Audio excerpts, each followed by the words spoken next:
Hello friend, welcome to Trendy Orion. Friend, आज मैं सुशांत सिंह राजपूत की एक लेटर जो उनकी छोटी सिस्टर श्वेता सिंह कीर्ति ने ट्विटर पे 3 दिन पहले पोस्ट की थी, उसी के बारे में बात करेंगे। हम कोशिश करेंगे कि सुशांत की थिंकिंग जो थी वो थोड़ा डिकोड करने की। और मैंने ये सोचा कि अब बस 2 डेज़ रह गया है सुशांत के बर्थडे का, 21 को उनकी बर्थडे है, तो उनको ऐसे हम बर्थडे गिफ्ट दे सकते हैं। ऐसे एक्चुअली मैं कोशिश कर रही हूँ अपने तरफ से उनको ऐसे ही बर्थडे गिफ्ट दूँ। बस मैं ये कोशिश कर रही हूँ कि वो जो बोलना चाहते थे पूरे दुनिया को, वो हम थोड़ा कोशिश करते हैं समझने की। तो शुरू करती है लेटर, और आप लोग भी ये लेटर पढ़िएगा और ये वीडियो देखिएगा। उसके बाद आप लोगों को क्या फील होता है, सुशांत का थिंकिंग क्या था, कैसा था, ज़रूर कमेंट बॉक्स में बताइएगा। हालांकि हमको ये पता है कि सुशांत के थिंकिंग उन्होंने अपनी बहुत सारे इंटरव्यूज़ में बहुत अच्छे से क्लियरली बता दिए थे, बट स्टिल बहुत सारी पहलू होती है लाइफ की, बहुत सारी शेड्स होती है जो हमको जो हमारे बहुत करीब होते हैं बस उनको पता चलता है। और वो काफ़ी फिलोसॉफिकल थे और काफ़ी आर्टिस्ट किस्म के पर्सन थे। In fact he was a very good artist, not only in form of film, वो सारे फॉर्म में बहुत अच्छा आर्टिस्ट थे, हमको पता है। बहुत अच्छा पेंटर थे, बहुत अच्छी पेंटिंग करते थे, बहुत अच्छा गिटार बजाते थे। इवन लेफ्ट हैंड से वो उन्होंने सीख लिया था गिटार बजाना। तो चलिए देखते हैं यहाँ क्या लिख रहे हैं वो। तो बोल रहे, आई think I spend 30 years of my life. तो ये समझ तो आ रही है, जब उनकी 30 years की एज हो गई थी तभी उन्होंने ये लेटर अपनी सिस्टर को लिखा था। हालांकि कब लिखा था ये डेट तो ना उनकी सिस्टर श्वेता ने बताया है, ना सुशांत के इस लेटर में कोई डेट लिखा हुआ है। तो यहाँ जो वो बोल रहे हैं ना, आई think I spend 30 years of my life, यहाँ पे मुझे ये लगता है कि जितना मुझे पता है, और शायद आप बहुत लोगों को पता होगा, ये सोशल मीडिया पे है कि सुशांत और उनके फ्रेंड जब वो इंजीनियरिंग कॉलेज में थे तो तब से वो लोग गीता पढ़ते थे। सिर्फ पढ़ते नहीं थे रात रात भर, वो लोग डिस्कस भी करते थे गीता को लेके। एंड स्पेशली अगर हम गीता की बात करें तो सिर्फ ये एक रिलीजियस बुक नहीं है। एज पर मी, मुझे जो लगता है गीता एक साइकोलॉजिकल बुक है। गीता वो बुक है, वो ग्रंथ है, अगर आप गीता पढ़ोगे आप कभी डिप्रेस्ड नहीं होंगे लाइफ में। वो आपको सिखाता है आप लाइफ में अपलिफ्ट कैसे करोगे, आप सारे बाधा को दूर कैसे, अपने मन को मतलब स्ट्रॉन्ग कैसे बनाओगे, आप आगे कैसे बढ़ोगे। फिजिकली आगे बढ़ना नहीं, मेंटली आगे बढ़ना। और वो तो हम सुशांत में बहुत ज़्यादा देखे थे, उनको इतना सारा टॉर्चर, मतलब फिजिकली तो नहीं, मेंटली उनको बहुत ज़्यादा हैरेसमेंट किया जाता था इंडस्ट्री में और बहुत तरीके से। बट वो बड़े बड़े ग्रेसफुली वो सारा चीज़ लेते थे, है ना।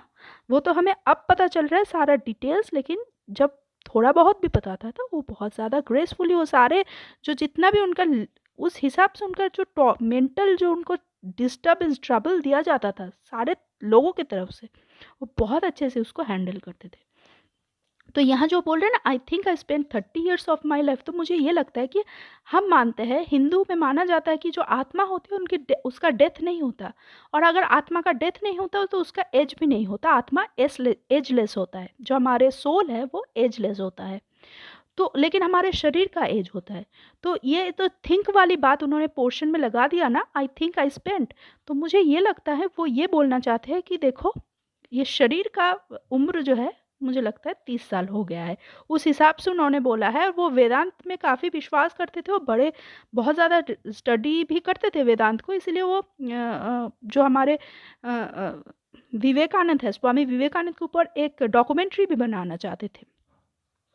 क्योंकि आप सबको पता है स्वामी विवेकानंद ने वेदांत को पूरे विश्व में कैसे फैलाया था। उन्होंने समझाया था कि हिंदुइज्म का जो स्ट्रेंथ है वो कितना है, और ये हमारा वेदांत है, हमारा स्ट्रेंथ है। और सारे जो जितने भी धर्म है उसका जो कोर है, उसका शुरुआत है हिंदुइज्म। और ये सारा चीज़ वेदांत में है कि एक्चुअली क्या होते हैं धर्म etcetera.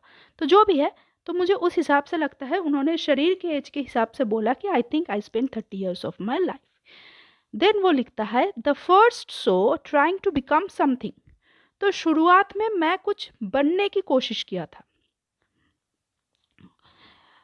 I wanted to become good at things. तो मैं सारे कुछ चीज़ों में अच्छा बनना चाहता था। I wanted to become good at tennis and school and grades. तो मैं टेनिस में अच्छा बनना चाहता था, स्कूल में भी और ग्रेड्स में भी, मतलब पढ़ाई लिखाई का जो ग्रेड होता है, जो रिजल्ट होता है, वो भी मैं अच्छा करना चाहता था। मैंने शुरुआत के दिन में, मतलब जब मैं छोटा था, जब वो छोटे थे। अब हम आपको सबको पता है कि सुशांत को टेनिस से कितना प्यार था, वो डेली टेनिस खेलने जाते थे। इवन वो बोथ हैंड से वो खेल सकते थे, वो सर्व कर सकते थे, इवन वो कोशिश भी कर रहे थे। इवन बहुत अच्छा, मतलब बहुत कम दिनों में उन्होंने बहुत अच्छा स्किल्स जो है ग्रैस्प कर लिया था।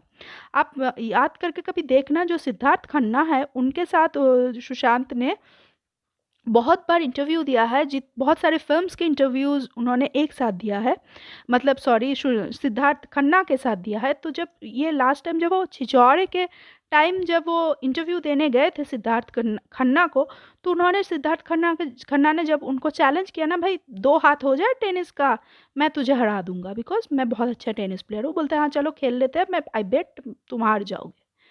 तो वो वहाँ भी वो मजाक में नहीं थे, वो सच में वहाँ भी स्किल्स हासिल कर रहे थे। और हम जो सुशांत को जानते हैं, वो जो भी काम करते थे उसका एंड तक जाते थे, मतलब बिल्कुल हाई पॉइंट तक। तो टेनिस में भी वो बहुत जल्दी बहुत सारा स्किल्स ग्रैस्प कर चुके थे और डेली खेलते थे। और स्कूल में भी ग्रेड्स में भी वो अच्छा करते थे, लेकिन यहाँ से जितना समझ आ रहा है कि वो और अच्छा करना चाहते थे, क्योंकि उन्होंने खुद बोला था कि जब उनको आईआईटी में चांस मिला था कि मैं भी हैरान हो गया था और मेरे फ्रेंड्स भी हैरान हो गए थे कि मैंने आईआईटी, मतलब ये जो इंजीनियरिंग है ऑल इंडिया इंजीनियरिंग में, मैंने 7th रैंक कैसे कर लिया। हाँ मैं पढ़ाई लिखाई में अच्छा था, 1 to 10th के अंदर आ जाता था, लेकिन मैं इतना भी अच्छा नहीं था as per me and as per my friends, जो उनके तब के फ्रेंड्स थे, स्कूल फ्रेंड्स, की मुझे ऑल इंडिया रैंकिंग में 7th आ जाऊंगा मैं। तो इसीलिए इस पॉइंट से मुझे लगता है उसी का झलक इस जो लेटर है, इस लेटर में हमको दिखने को मिल रहा है कि वो ये बोल रहे थे I wanted to good at things tennis school and grades. तो वो खुश, मतलब वो 10th के अंदर आते थे और अच्छा बनना चाहते थे उस समय स्कूल के time. And everything I viewed in that perspective. तो जो भी मैं देखता था उस समय, वो ये जो सारा चीज़ है, स्कूल में अच्छा होना, ग्रेड्स में अच्छा होना, टेनिस में अच्छा, सारे पर्सपेक्टिव है। पर्सपेक्टिव क्या है, मतलब ये चेंजेबल है, ठीक है ना। I am not okay in the way I am. तो बोल रहा है कि मैं जिस तरह का हूँ, मैं अभी जो हूँ, मैं उससे ओके नहीं हूँ, मैं I am not okay. But I if I got good at things. तो वो क्या बोल रहे हैं, अभी मैं जो भी हूँ I am not okay with that, लेकिन जो चीज़ में मैं अच्छा होना चाहता था उसमें जब मैं अच्छा हो गया, आई रियलाइज्ड, तो मुझे महसूस हुआ, मुझे एहसास हुआ, आई हैड द गेम रॉन्ग। ये पूरा खेल ही गलत था। क्यों? तो बेसिकली वो क्या बोलना चाहते हैं कि जो मैं हूँ अभी, मैं उस चीज़ से ना ओके नहीं हूँ, मैं ठीक नहीं हूँ। लेकिन जो चीज़ में मैं बहुत अच्छा बन गया, जो चीज़, कुछ चीज़ों में बहुत अच्छा बन गया, जैसे उनको वो इंजीनियरिंग में बहुत अच्छा रैंक किए, वो अच्छा, मतलब पढ़ाई लिखाई जब वो इंजीनियरिंग कॉलेज में पढ़ रहे थे बहुत अच्छे से पढ़ रहे थे, और भी बहुत सारा चीज़, डांस में वो बहुत अच्छा हो गया एंड ऑल दिस। तो वो ये बोलना चाहते हैं, मुझे यहाँ इस पोर्शन से सिर्फ उनका स्टडीज़ का ही लग रहा है, हालांकि मुझे ये डांस और मूवी का तो नहीं लग रहा है, एक्टिंग का तो नहीं लग रहा है, क्योंकि वो हमेशा ये बोलते थे कि मैं एक डांसर हूँ। इवन जब मैं सोचता हूँ, मैं डांसर की तरह सोचता हूँ, जब मैं एक्टिंग करता हूँ तो एक डांसर की तरह ही एक्टिंग करता हूँ। Even I dance when I act, मतलब वो मेरा एक्टिंग एक्चुअली मेरा डांस ही है। तो इसलिए मुझे लगता है जो ये बोल रहे हैं ना, but if I got good at things, if I got good at things, मतलब जो चीज़ में मैं अच्छा बन गया, मतलब अगर हम बैक में जाए तो वो स्कूल एंड ग्रेड्स में अच्छा होना चाहते थे और वो बहुत अच्छा हो गया, क्योंकि उनको 7th रैंक मिल गया ऑल इंडिया जॉइंट में, तो वो अच्छे बन गए ना। देन आई रियलाइज, देन मतलब वो तब क्या बोल रहे हैं, I realized I had the game wrong. मतलब जब मैं ग्रेड्स में अच्छा हो गया, मुझे अच्छा ग्रेड मिल गया, तो मुझे समझ आया भाई ये खेल ही कुछ और है, ये खेल तो पूरा गलत हो गया, पूरा उल्टा पड़ गया। Because the game was always to find out what I always was sorry, because the game was always to find out what I always was. So basically, क्योंकि उनको यह फील हुआ तब, ये खेल तो ये था हमेशा के लिए कि ये ढूंढ के निकालना मैं एक्चुअली था क्या, ठीक है। क्योंकि आप देखो, आप जब बहुत सारी चीज़ों में इन्वॉल्व हो जाते हो ना, बहुत सारी चीज़ों में, जैसे आप पढ़ाई में, जैसे मैं उनका ही बात कर रही हूँ जो अब पढ़ाई में इन्वॉल्व हो गए, अब खेल कूद में इन्वॉल्व हो गए, अब एक्टिंग में इन्वॉल्व हो गए, अब इसमें हो गए, अब उसमें हो गए, ब्ला ब्ला ब्ला, बहुत सारी चीज़ में इन्वॉल्व हो गए। तो एक टाइम में एक्चुअली आप जाकर रियलाइज करोगे ना, तो ओरिजिनल जो मैं हूँ, मैं, वो मैं क्या था, कहाँ से शुरू किया था, वो डॉट कहाँ है, the dot, finding the dot. ठीक है, तो वो पॉइंट जहां से मैंने शुरू किया वो क्या था, मैं तो घूम गया, मैं तो उलझ गया, ये सारे इतने सारे चीज़ों में मैं इन्वॉल्व हो गया, मैं सारे चीज़ों में उलझ गया। तो मैं एक्चुअली क्या था, वही है एक्चुअली गेम। तो उनको ये मुझे फील होता है, उनका ये पूरा लेटर पढ़ के इतना मुझे समझ आता है, जितना मुझे समझ आ गया कि उनका जब ये 30 इयर्स एज हो गया था, उनको तब से ये जो हमारा स्पिरिचुअल फीलिंग फुल फ्लेजेड में आने लगा था। क्योंकि क्योंकि जब आपका यह स्पिरिचुअल फीलिंग आने लगता है ना, तभी आपका इस टाइप का थॉट्स आते हैं। थॉट्स इस टाइप का आते हैं ना, तब आप समझने लगते हैं, ये हमारे हिंदू शास्त्र में है, ये हमारे वेदांत में है। ये हम बोलते हैं ना, ये शरीर कुछ नहीं होता है, आत्मा सब कुछ होता है। ठीक है, ये हमेशा बोलते रहते हैं। और इवन आप साइंस के साथ वेदांत को अगर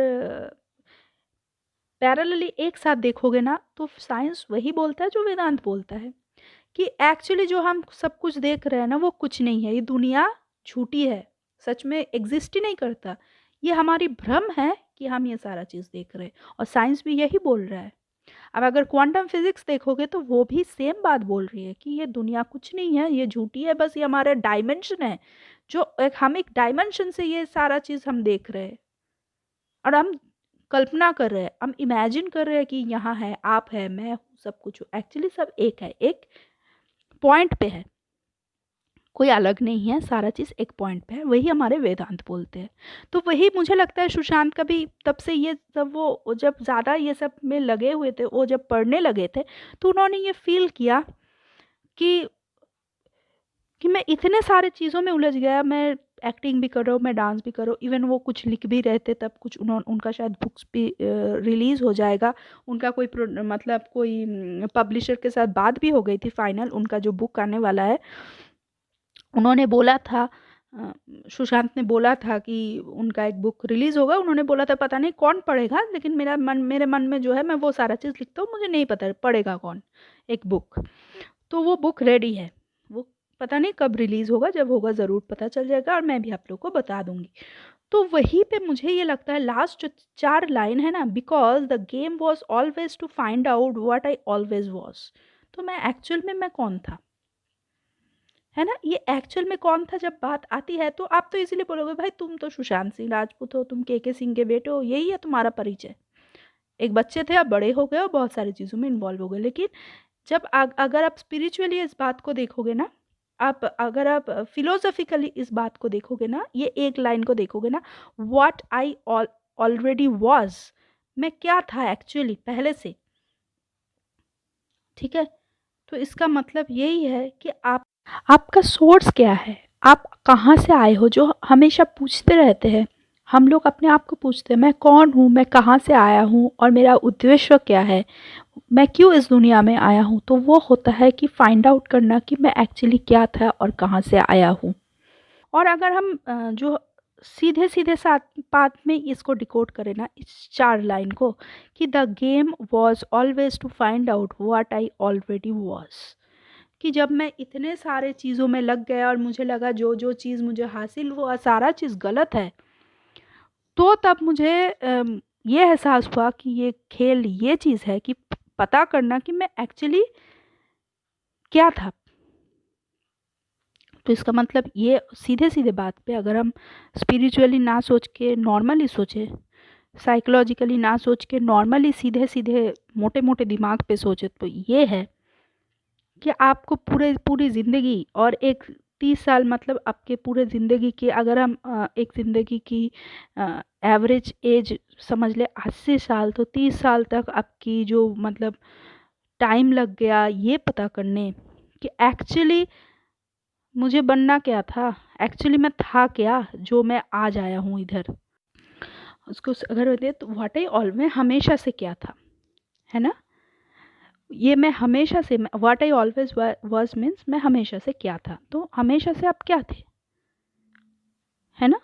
तो वो बोलते हैं कि मुझे उनका इंटरव्यू अगर आप देखोगे, सुशांत का इंटरव्यू आप देखोगे तो सुशांत वहाँ बोलता है, मुझे एक दिन फील किया मैंने कि मैं तो एवरीडे हर टाइम एक्टिंग ही कर रहा हूँ, बस मुझे कोई पे नहीं कर रहा है इसके लिए, तो बेटर ये है कि इसको मैं एज अ प्रोफेशन ले लूँ, वहाँ मैं एक्टिंग भी करूँगा और मुझे पेमेंट भी मिलेगी, है ना। तो फाइंड आउट, एक्चुअली वो सिर्फ अपने लिए नहीं बोल रहा है, शायद ये सबके लिए बोल रहा है कि गेम यही होता है कि ये फाइंड आउट करना कि मैं एक्चुअली क्या था। वो इनडायरेक्टली यही बोलना चाहते थे कि एक्चुअली मेरा तो मन से मुझे यही समझ आया था कि मैं एक्चुअली एक एक्टर ही था ज़िंदगी भर, और ये बाकी सारा चीज़ तो मैंने फिजूल में किया, तो इसलिए मुझे ये तो मेरा गेम ही नहीं था, मेरा गेम तो कुछ और था, जो अब मुझे समझ आई है कि I was actually actor, I was actually a dancer, जो मैं आज, वो जो actually I was, that thing I am doing right now. मुझे ऐसा फील होता है। अगर आप लोगों को ये लेटर पढ़ के कुछ और फीलिंग रही है तो कमेंट बॉक्स में ज़रूर बताना, फिर हम लोग और चर्चा कर सकते हैं इस लेटर के ऊपर। ये तो मैंने अपना थिंकिंग रख दिया, आप लोग क्या सोचते हैं ज़रूर बताना। Thank you.